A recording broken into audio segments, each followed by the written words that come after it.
Bienvenue dans cette nouvelle édition du QG News. Au sommaire de l'actualité en République du Congo, la Commission nationale électorale indépendante a tenu une conférence de presse ce lundi. Objectif, rassurer l'opinion publique quant à la fiabilité du processus électoral.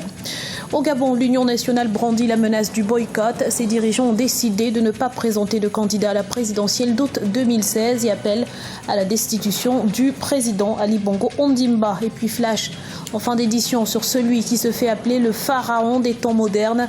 À 38 ans, l'Égyptien Karim Hussein tire des camions de traction avec ses dents. Mais avant de développer ces titres, voilà qui pourrait décrisper le climat politique au Niger. La liberté provisoire a été accordée ce mardi à Hama Amadou.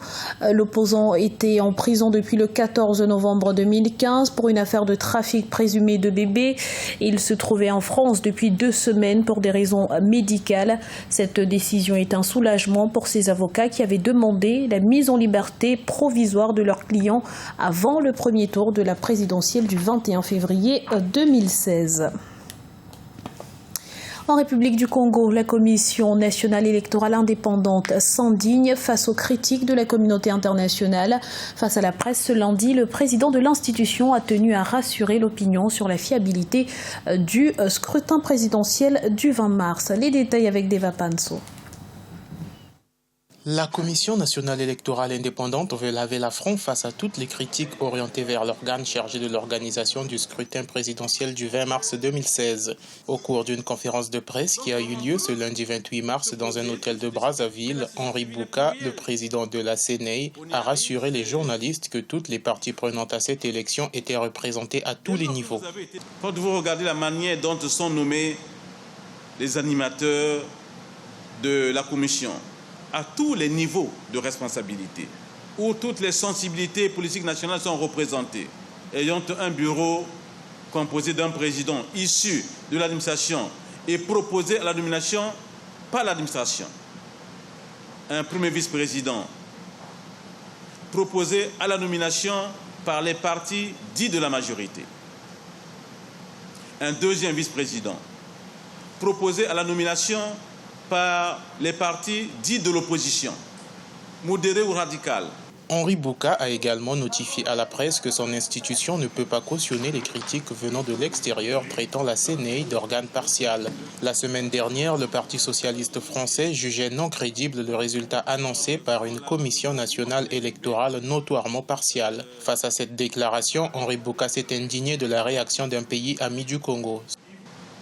Nous avons écouté qu'un responsable politique de haut rang d'un pays ami du Congo, certes, mais d'un pays étranger, disait que la Commission nationale électorale indépendante du Congo était partiale et que les résultats qu'elle avait fait proclamer étaient de ce fait peu crédibles. Henri Bouka a rappelé que la CNEI était préoccupée par l'appel à la désobéissance civile lancé par certains candidats malheureux de l'opposition pour ce mardi 29 mars. Il soutient que la CNEI a rempli sa mission d'organisateur et que les résultats qu'elle a reçus de tous les bureaux de vote étaient vérifiés par tous les délégués, y compris ceux de l'opposition.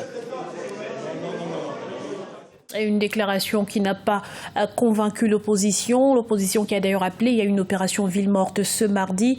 Appel qui a été diversement entendu et suivi dans le pays, dans les quartiers périphériques du nord de Brazzaville et jusqu'au centre-ville. Tout fonctionne comme d'ordinaire sur les principales artères de la capitale. Les embouteillages sont visibles et les commerces ouverts au même titre que les banques et les administrations.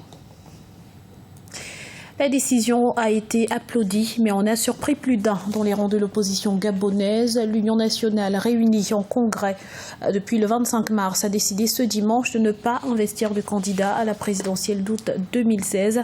Les détails dans ce reportage de Douglas Toutom, notre correspondant à Libreville.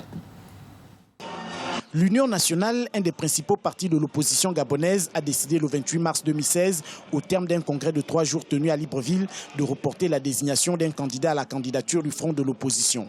Parmi les raisons évoquées, le déficit de transparence organisé à quelques mois de l'élection par le parti au pouvoir. Je pense que nous avons été clairs. Nous voulons que les choses dans ce pays se passent dans le respect strict de la Constitution de la République gabonaise. Nous ne présentons pas de candidat. Nous disons d'abord que nous devons faire barrage à la candidature de M. Ali Bongo Ondimba. À 6 mois de la présidentielle au Gabon, les militants de l'Union nationale sont impatients de connaître leur candidat. Mais pour les responsables du parti, la priorité est de tout mettre en œuvre pour faire invalider la candidature d'Ali Bongo Ondimba.